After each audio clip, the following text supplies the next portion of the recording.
Hier soir, Emmanuel Macron a accueilli à l'Élysée une vingtaine de chefs d'État et de gouvernement pour une conférence sur l'Ukraine. Car l'Ukraine est en train de perdre la guerre, faute de munitions. En citant, je cite, des projets d'attaque nouvelles russes en Ukraine, Emmanuel Macron a également évoqué publiquement le projet d'invasion russe en Europe annoncé par les prophéties. Et il n'a pas exclu l'envoi de troupes au sol en Ukraine pour nous défendre. C'est un tournant grave dans la guerre en Ukraine et c'est aussi une confirmation du scénario annoncé par les prophéties. La réaction du Kremlin ne s'est pas fait attendre, je cite, en parlant de l'inévitabilité d'un conflit avec l'OTAN.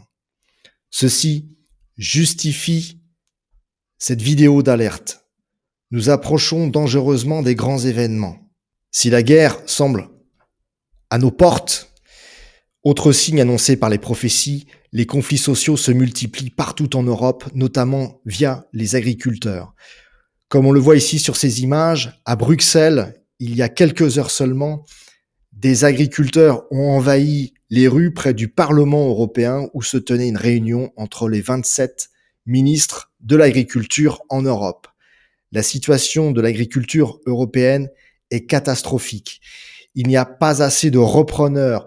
Les exploitations survivent très difficilement.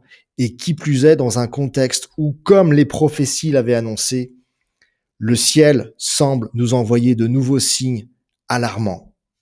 Même si la situation est différente de là où vous habitez, de là où j'habite, il y a des pluies torrentielles qui s'abattent sur la France comme un nouveau signe annoncé par les prophéties de Marie-Julie Jaïni devant précéder la guerre civile en France, mais aussi la Troisième Guerre mondiale. C'est une information que je vous glisse, je connais bien le milieu agricole car j'y travaille.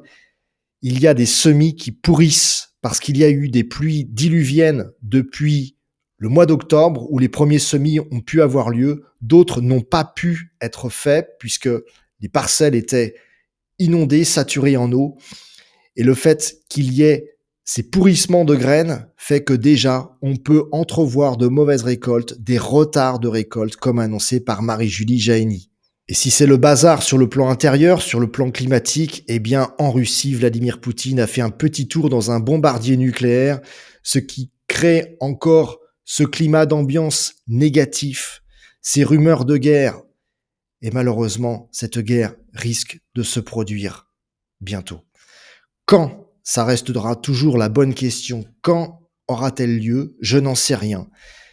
Mais la convergence et la concordance d'une multitude de prophéties fait que vous devez être prudent.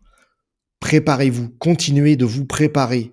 Si vous n'avez pas commencé votre préparation, commencez-la, puisque les signes se multiplient. Jeudi prochain, je vous parlerai d'une nouvelle alerte qui vient des États-Unis, d'un élu républicain qui est membre d'une commission du renseignement, la Chambre des représentants aux États-Unis, qui parle d'armes russes pour détruire nos réseaux de communication, de GPS et d'information. Les Russes préparent des armes nucléaires qu'ils balanceront contre les satellites occidentaux en cas de guerre avec l'OTAN. Cette information est gravissime, j'y reviendrai jeudi prochain, et elle peut nous concerner car elle pourrait nous interdire de communiquer avec nos proches dès que les événements commenceront. Vous devez anticiper, vous devez vous préparer, c'est vraiment important.